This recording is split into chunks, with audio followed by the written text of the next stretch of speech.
വിശുദ്ധ ലൂക്ക എഴുതിയ സുവിശേഷം അധ്യായം 4 വാക്യങ്ങൾ 23 മുതൽ 30 വരെ. പ്രവാചകൻ സ്വദേശത്ത് അവഗണിക്കപ്പെടുന്നു.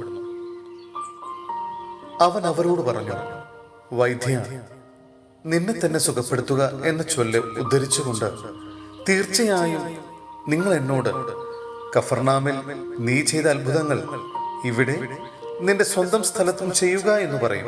എന്നാൽ സത്യമായി ഞാൻ നിങ്ങളോട് പറയുന്നു, ഒരു പ്രവാചകനും സ്വന്തം നാട്ടിൽ സ്വീകരിക്കപ്പെടുന്നില്ല. സത്യമായി ഞാൻ നിങ്ങളോട് പറയുന്നു, ഏലിയ പ്രവാചകന്റെ കാലത്ത് ഇസ്രായേലിൽ അനേകം വിധവകൾ ഉണ്ടായിരുന്നു. അന്ന് 3 വർഷവും 6 മാസവും ആകാശം അടയ്ക്കപ്പെടുകയും ഭൂമിയിലെങ്ങും രൂക്ഷമായ ക്ഷാമമുണ്ടാവുകയും ചെയ്തു. എന്നാൽ സീദോനിൽ സ്രപ്തായിലെ ഒരു വിധവയുടെ അടുക്കിലേക്കല്ലാതെ മറ്റാരുടെ അടുക്കിലേക്കും ഏലിയ അയക്കപ്പെട്ടില്ല. ഏലീശ പ്രവാചകന്റെ കാലത്ത് ഇസ്രായേലിൽ അനേകം കുഷ്ഠരോഗികൾ ഉണ്ടായിരുന്നു. എന്നാൽ അവരിൽ സിറിയാക്കാരനായ നാമാൻ അല്ലാതെ മറ്റാരും സുഖമാക്കപ്പെട്ടില്ല. ഇത് കേട്ടപ്പോൾ സിനഗോഗിലുണ്ടായിരുന്ന എല്ലാവരും കോപാകുലരായി. അവർ അവനെ പട്ടണത്തിൽ നിന്ന് പുറത്താക്കുകയും തങ്ങളുടെ പട്ടണം സ്ഥിതി ചെയ്യുന്ന മലയുടെ ശൃംഗത്തിൽ നിന്ന് താഴേക്ക് തള്ളിയിടാനായി കൊണ്ടുപോവുകയും ചെയ്തു. എന്നാൽ അവൻ അവരുടെ ഇടയിലൂടെ നടന്ന് അവിടം വിട്ടുപോയി. സഹോദരരെ, വിശുദ്ധ പൗലോസ്ലീഹ തിമോഥെയോസിന് എഴുതിയ 2-ാം ലേഖനം അധ്യായം 3 വാക്യങ്ങൾ 10 മുതൽ 17 വരെ.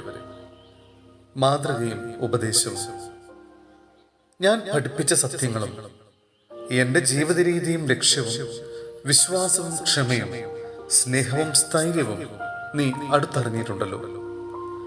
ഞാൻ സഹിച്ച പീഡനങ്ങളും കഷ്ടപ്പാടുകളും അന്ത്യോക്യായിലും ഇക്കോണിയത്തിലും ലിസ്ത്രായിലും എനിക്ക് സഹിക്കേണ്ടി വന്ന മർദ്ദനങ്ങളും നീ മനസ്സിലാക്കിയിട്ടുണ്ട്.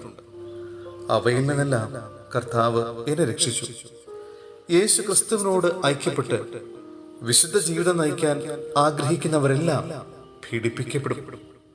അതേസമയം ദുഷ്ടരും കപടനാട്യക്കാരും വഞ്ചിച്ചും വഞ്ചിക്കപ്പെട്ടും അടിക്കടി അധപതിക്കും. എന്നാൽ നീ പഠിച്ചിട്ടുള്ളതും ഉറപ്പായി വിശ്വസിച്ചിട്ടുള്ളതുമായ കാര്യങ്ങൾ ആരിൽ നിന്നാണ് പഠിച്ചതെന്നോർത്ത് അവയിൽ സ്ഥിരമായി നിൽക്കുക. യേശു ക്രിസ്തുവിലുള്ള വിശ്വാസത്തിലൂടെ രക്ഷ പ്രാപിക്കുന്നതിനെ നിന്നെ ജ്ഞാനിയാക്കുന്ന വിശുദ്ധ ലിഖിതങ്ങൾ നീ ബാല്യം മുതൽ പഠിച്ചറിഞ്ഞിട്ടുള്ളതാണല്ലോ. വിശുദ്ധ ലിഖിതമെല്ലാം ദൈവനിവേശിതമാണ്.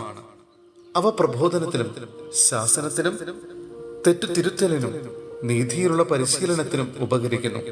ഇതുവഴി ദൈവഭക്തനായ മനുഷ്യൻ പൂർണ്ണത കൈവരിക്കുകയും എല്ലാ നല്ല പ്രവൃത്തികളും ചെയ്യുന്നതിന് പര്യാപ്തനാവുകയും ചെയ്യുന്നു.